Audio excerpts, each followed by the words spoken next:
there everyone. Today we're going to make deep dish pizza.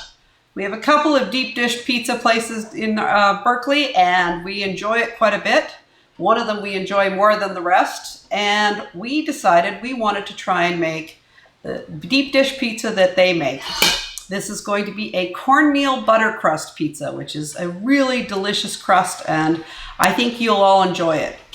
We're going to show a new piece of equipment today. We're going to show my dough kneader. So right here in front of me right now, I have the dough mixer. It is a rectangular footprint on the counter, and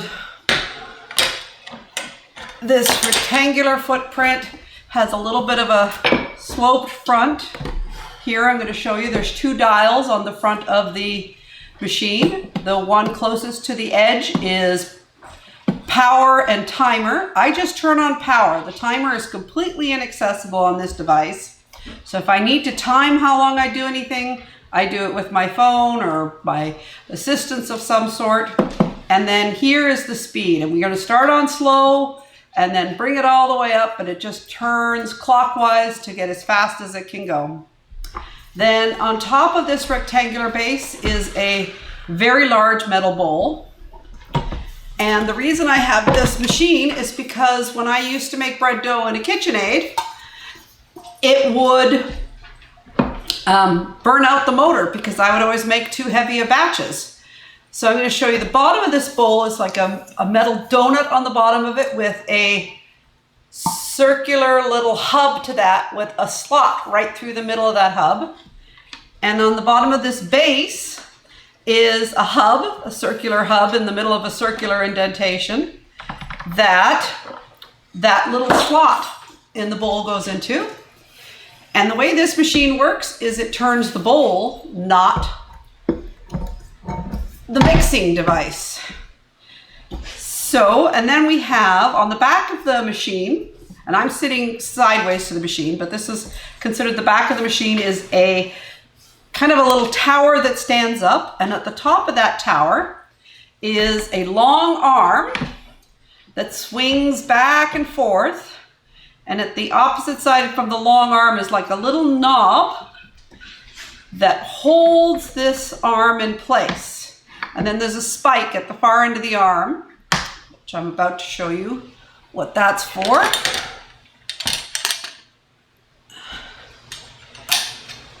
The arm is used to hold two different attachments. We're going to use a dough hook attachment today in place. And this dough hook, I'm holding it to the camera right now, and it's like the number 5, but a very stylized number 5. There's a short little spike about 2 inches, about a 6 to 8 inch long line. There's a short little down from the end of that.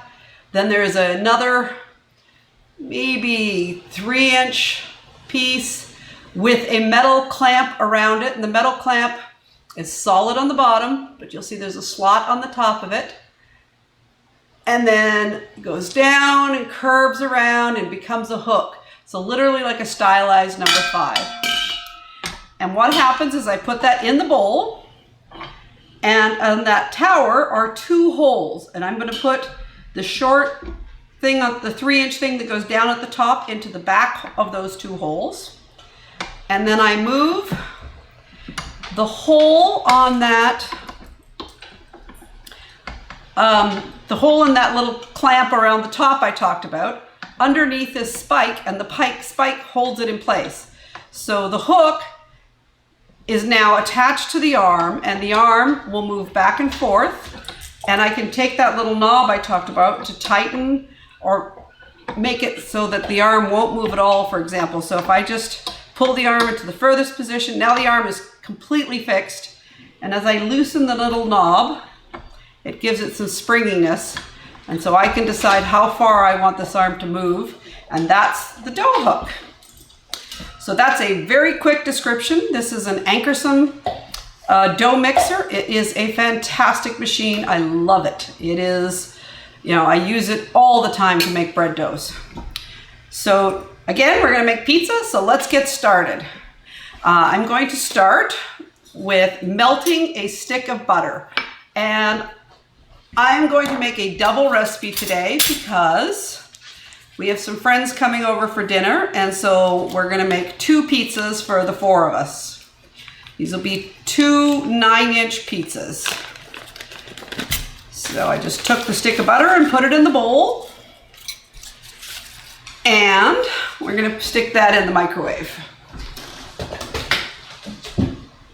And it just needs to be softened, so I'm putting it for 30 seconds.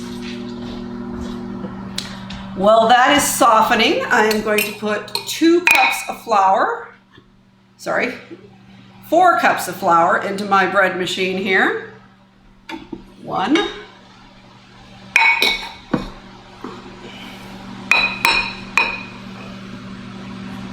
Flatten off the top of the cup there.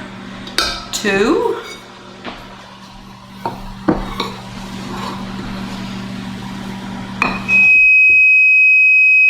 And there's our microwave finishing.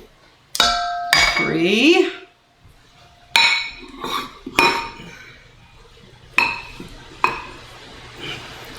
Hope I have enough flour here. Just filling up the cup to the top. There we go. 4 cups of flour. Yeah, just enough flour there. Okay, and our butter was softened. I'm going to grab that from the microwave now. And this particular bowl gets really hot, so I'm just going to check, and the butter is almost completely melted. Not quite, but almost. Good enough because it's going back in the microwave again in a minute. And I'm going to add cornmeal now. This is home ground cornmeal I'm using. I have a grain mill. I'll show that in another video, I'm sure. And I have ground this corn from a white dent corn. The recipe that we found online says you should use yellow, but we only have white, so whatever.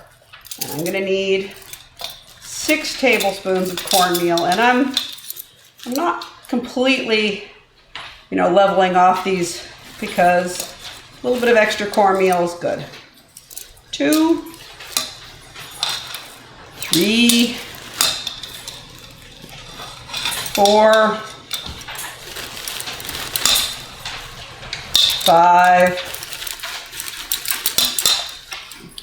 and 6. I'm going to have to grind up some more cornmeal for us. And what I'm going to do is I'm going to just quickly grab a fork here and mix this in a little bit to the butter.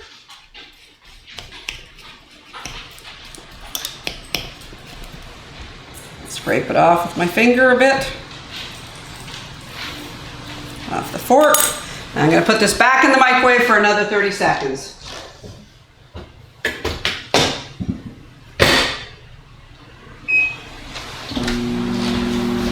Okay, so in the meantime, we've got our flour in there, and I've got pre-measured here 4 tablespoons of olive oil. I'm just pouring that right into the flour.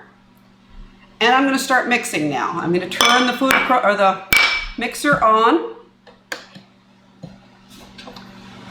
to the lowest setting after I plug it in, of course, because we're not going to get any power if we don't plug it in, are we? There we go.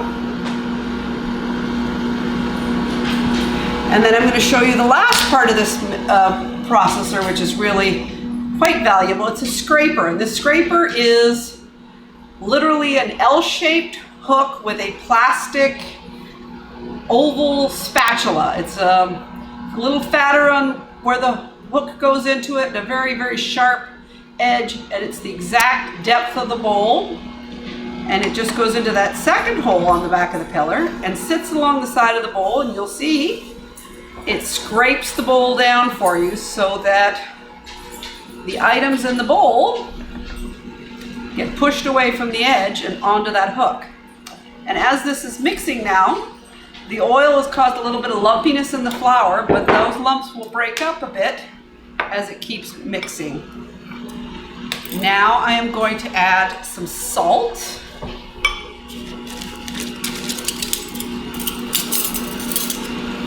And we need a teaspoon of salt in this recipe. And I'm just gonna pour it right into the mixer, voila. Now it's really important to put the salt in at this stage. You don't want the salt unmixed into the flour before you add the yeast.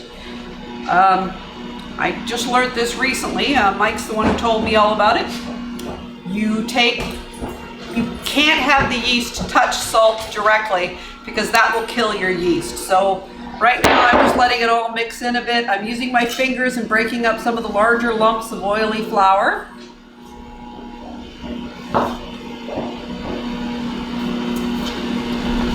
And now that flour and salt are all mixed up, I'm going to add a tablespoon of yeast to the mix. Now this is just an instant yeast. It's not anything special, but we bought it in a large portion, and so it came in a foil wrapped package, and so we just put it in a regular mason jar to keep it fresh and airtight from the environment. So there we have our yeast in our mix. And I'm going to put that back in the fridge because I don't want the yeast sitting out. I want it to stay as stable as possible. All right, so now I'm just going to look at this. And we're mixing up nicely. And so now it's time to put our butter in, which at this point should be well melted. And if it's not, it's okay if it's not, but it's just gonna pour it right in there, scrape it off the bowl with my fingers. Yes, I should use a spatula, but I use my fingers so I make sure I get it all because I don't feel confident that a spatula gets it all. Okay. There we go. We're almost done our dough, everybody.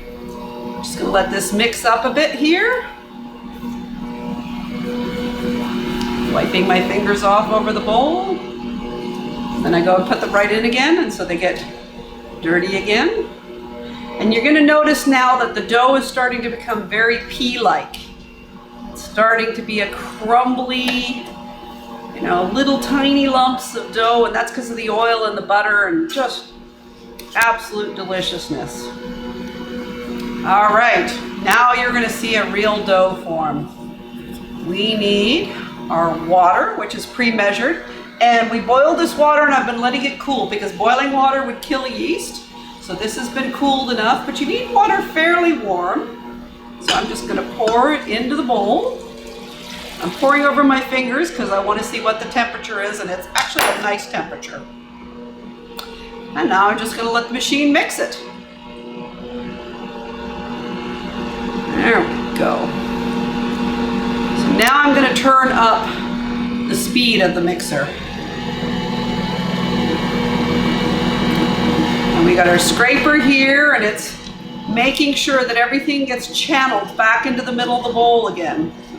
And you'll see we're starting to form a ball.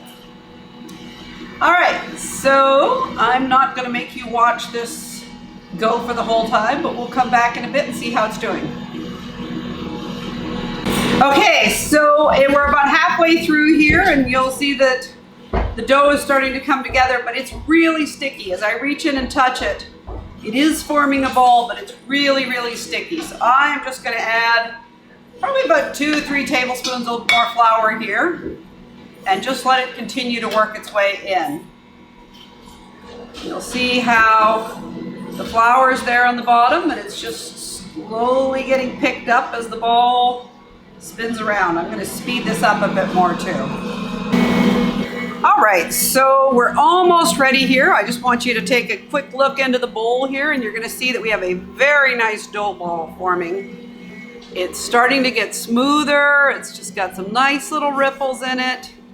The ball is turning around the hook. This is probably going to go for about another 2 minutes, and we're going to then take it out and put it into a grease bowl.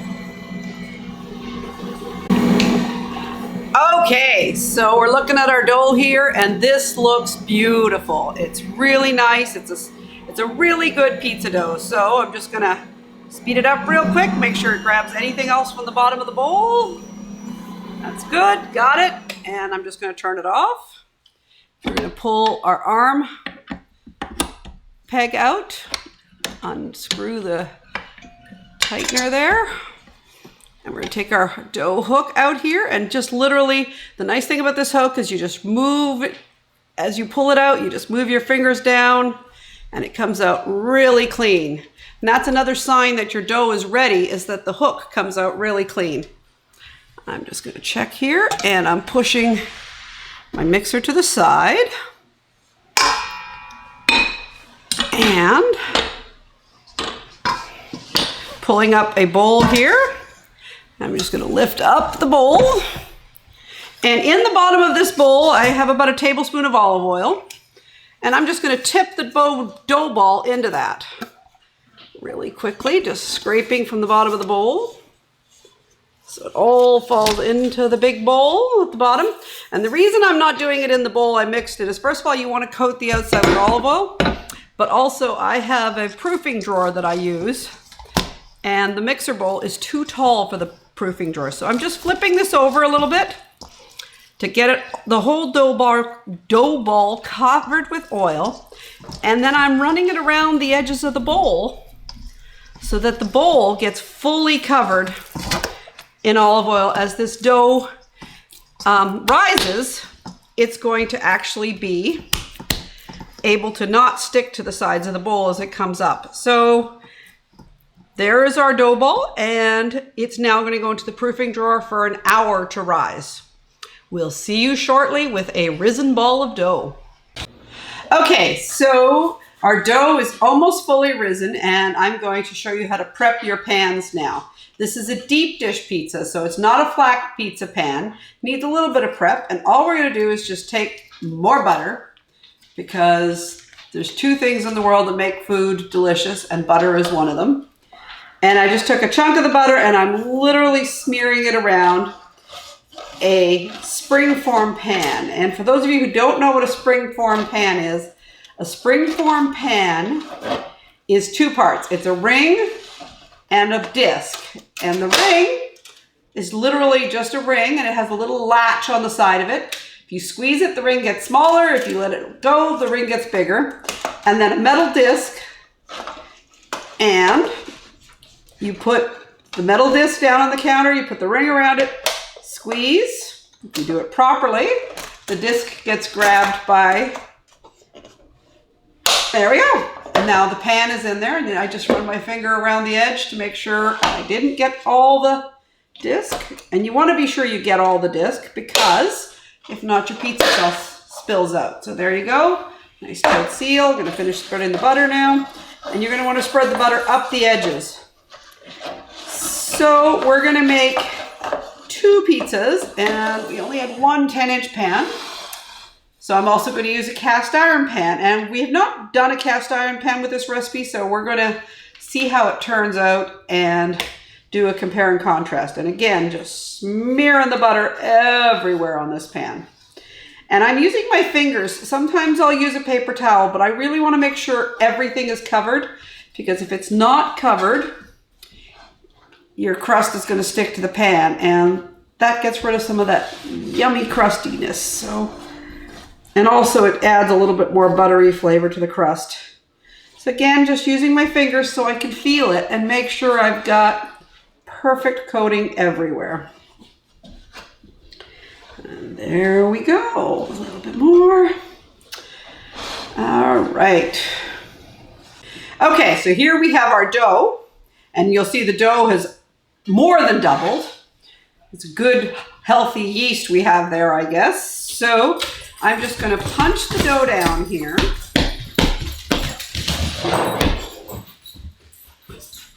And I'm going to split it into two. Just literally just taking it in half.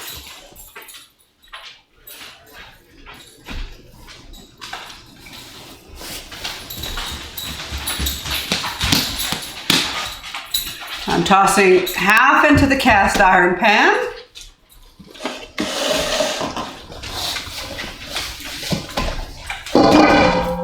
And half into the springform pan. Edit here.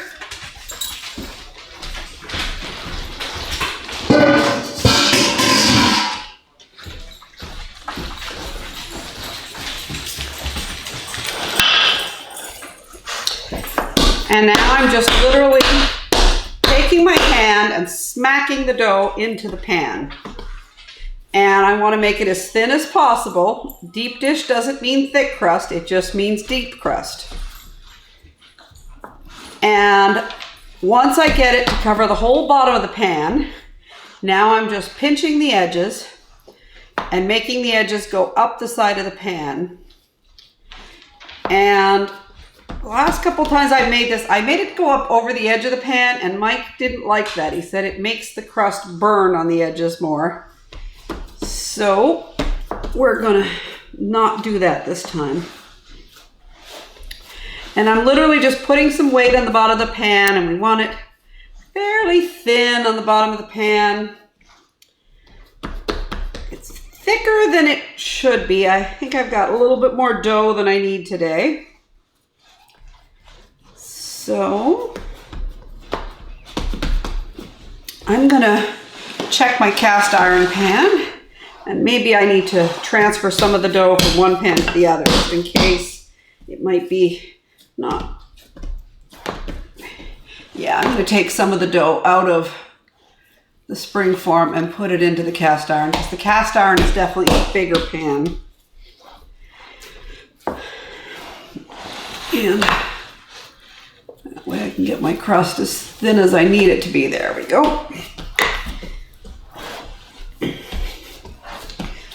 All right. You'll see that it's all spread out. And I'm literally just turning the pan round and round and squeezing the edges. Every once in a while I go back into the middle and pat down in the middle.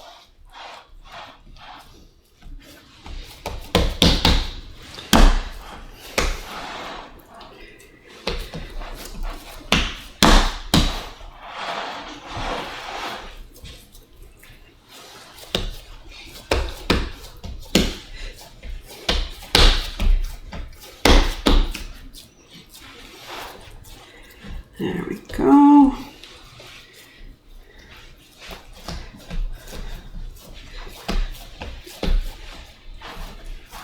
Okay.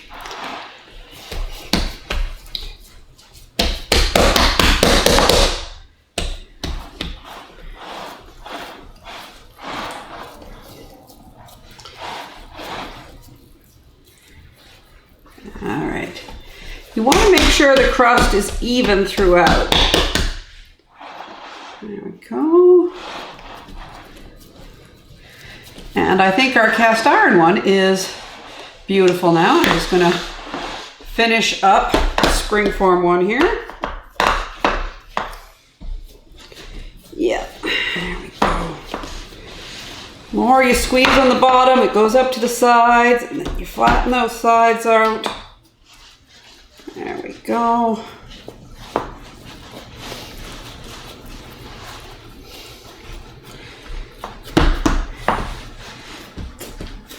Very thin on the bottom, but you get a nice crust on this pizza. It's very tasty. You want to taste it. And the sides here give you a good handle to hold on to the pizza, and Mike calls that the pizza bones when you're eating it, because he sometimes feeds it to the dogs, which I don't like him doing, but he does it anyways. Okay.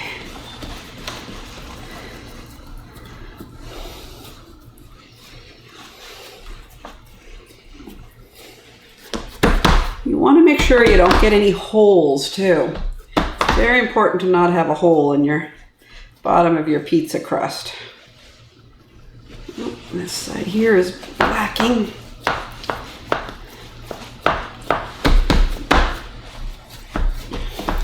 It's a very soft, pliable dough. This might not have nearly enough flour in it today. It's usually a little harder than this, but I think the thing about dough is the outdoor temperature affects what your dough is, because if it's humid in the air, you should add less moisture. If it's drier, you want to add more moisture.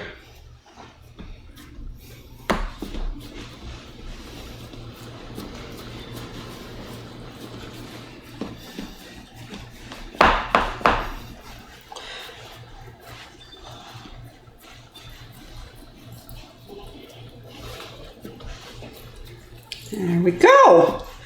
We have 2 pizza crusts now ready to go. All right, so I brought my food processor here, and we're now going to just grate the cheese really quickly. I'm just going to plug it in. I've got it plugged in here, and I'm just going to throw a couple pieces of cheese through the food processor really fast.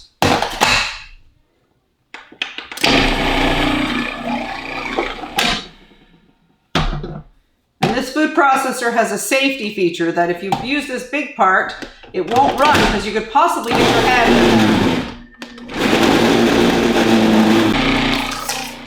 there. The trick to a really good deep dish is a lot of cheese. Drop in my big, I need to cut that in half somewhat. You want to make sure that the cheese goes through the plunger area smoothly. You don't want to have to push it because that makes the machine work too much. There we go. All right, so there's half a block. Putting that in. Tasting a bit of the cheese. It's delicious. This is a mozzarella, which we really, really like.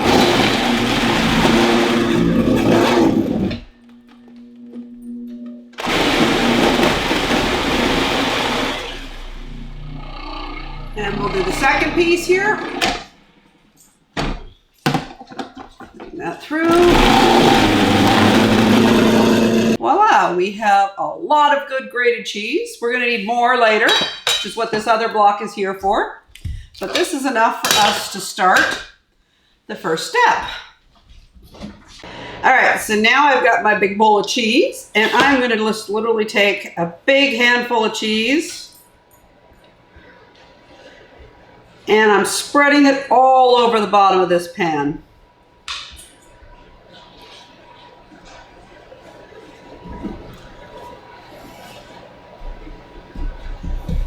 And that's really nicely done.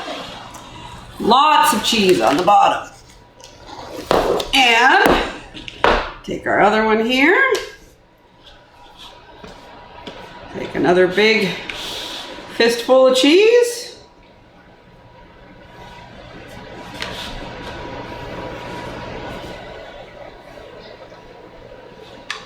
I'm just spreading it all over the bottom of the pan. Making sure my edges are up nicely. There we go. More there. Okay, we've got even cheese coverage everywhere. So now our last step for the crusts is we're gonna put in some tomato sauce. And I just got a can of pizza sauce here, and I'm literally just gonna spoon it in. Not the whole thing, of course. And then I'm going to take the back of my spoon and just spread it around.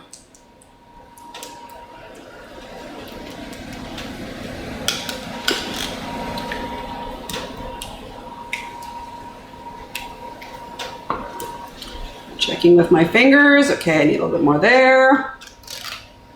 There we go.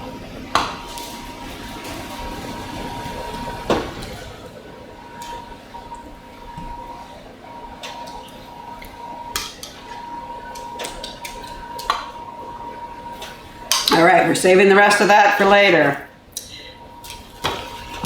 Now, this pizza is going to go in the oven and par bake for about 10 to 15 minutes. All right, so I'm only going to show you how to prepare one of our toppings because this is a clever trick I learned and I want to share it. So I love roasted garlic on a pizza, but if you just put whole cloves of garlic on a pizza, it would be terrible. It doesn't taste so good. So all we're going to do is take a little bit of olive oil, put it in this bowl, cover the bowl with saran wrap, and put it in the microwave for about 60 to 75 seconds. And I'll bring that back when it's done to show you. All right, so here we have our pizza out of the oven. You'll see that it just slightly darkened. The dough is still pretty soft to the touch. It puffed out a little bit more than usual, but that's okay. And now I'm going to take some chicken. And the trick with toppings is you start at the outer edge and you start putting the pieces around in a circle around the outer edge. And this chicken is really hot because it just came off of the burner.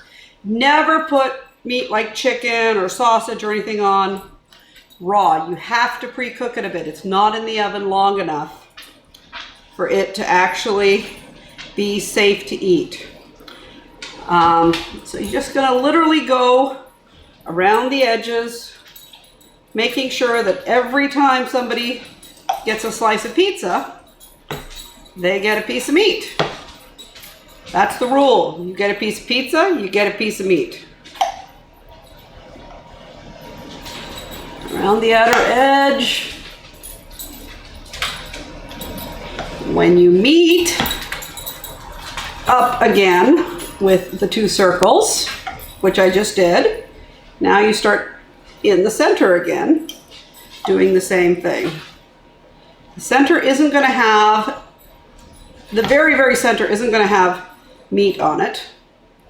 And that's because that's the tip of the pizza slice that people eat.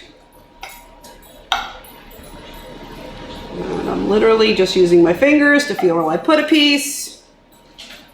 And there's a missing gap there. Missing gap there. I have a couple chunks of chicken too much, so I'm just looking for holes in my pattern here. There's one.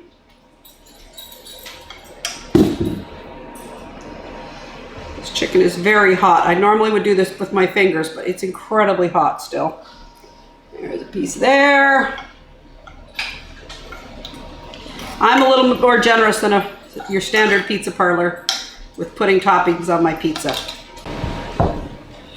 All right, so now we got the chicken on. I'm going to put a light coat of cheese on now.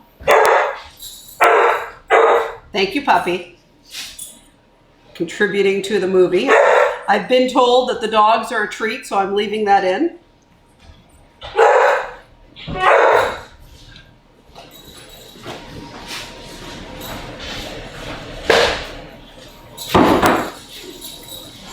And now I have some fresh basil that we grew.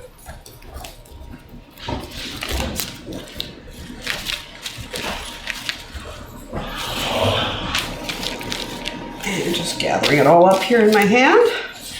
And the trick again is we do a circle around the edge, going in a little bit. You don't want it too close to the edge. There we go. Everybody's going to get basil in their pizza, they want it or not. I've been told they all want basil though. I pulled them all. You can, if you have people who don't want all the toppings you're putting on your pizza, just put on half of the side. The trick is that you have to remember what side it is in case you can't see it through the other toppings. All right, and we're gonna put more cheese now. And we're gonna put a lot more cheese on this time. Okay. There we go, just make sure it's even. You better like cheese if you're eating pizza in my house. Let's put it that way. There we go, just pressing it down with my hand a bit. And now we're going to get the garlic.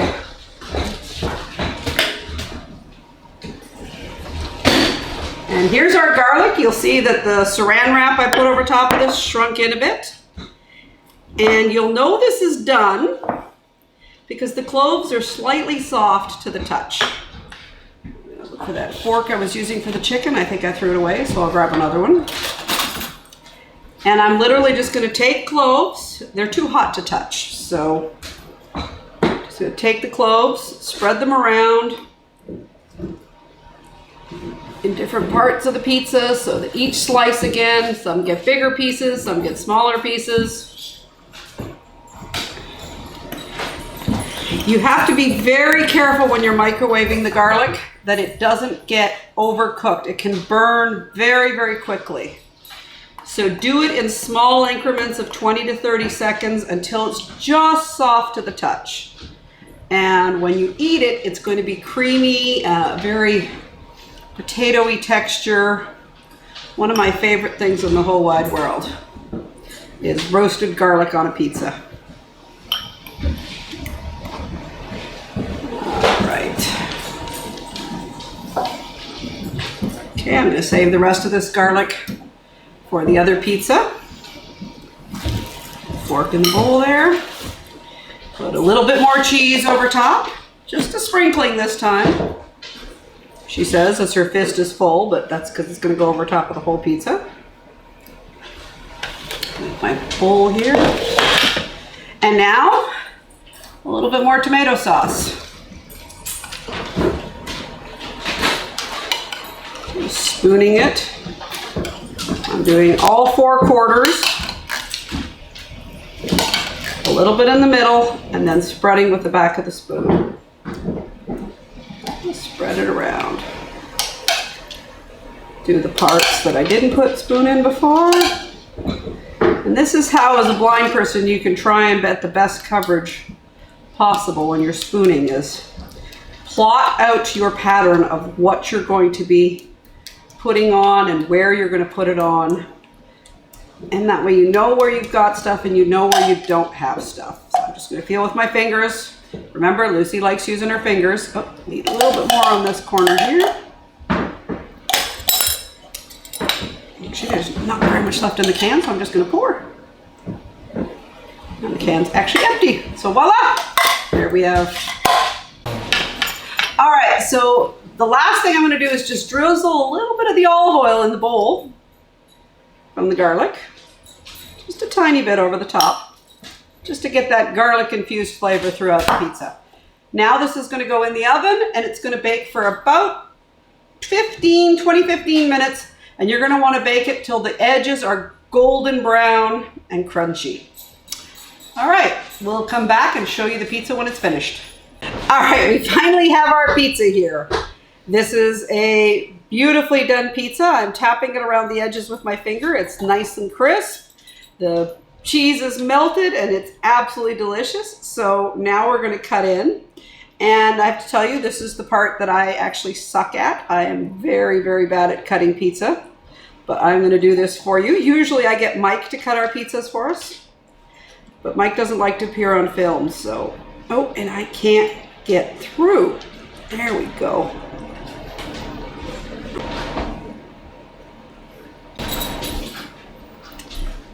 And cut another. So I did a slice from the center to the edge. Now I'm cutting down another one at about 1.5 inches, 2 inches away. And I'm going to cut to the edge again. And now the moment of truth. Can Lucy get it out of the pan without losing 3/4 of the topping?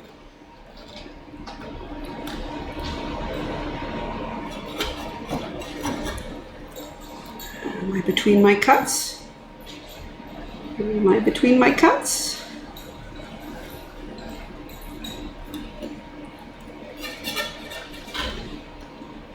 I'm going to say you can see it there, and voila! Thank you, enjoy. Please hit subscribe, and we'll see you in our next video.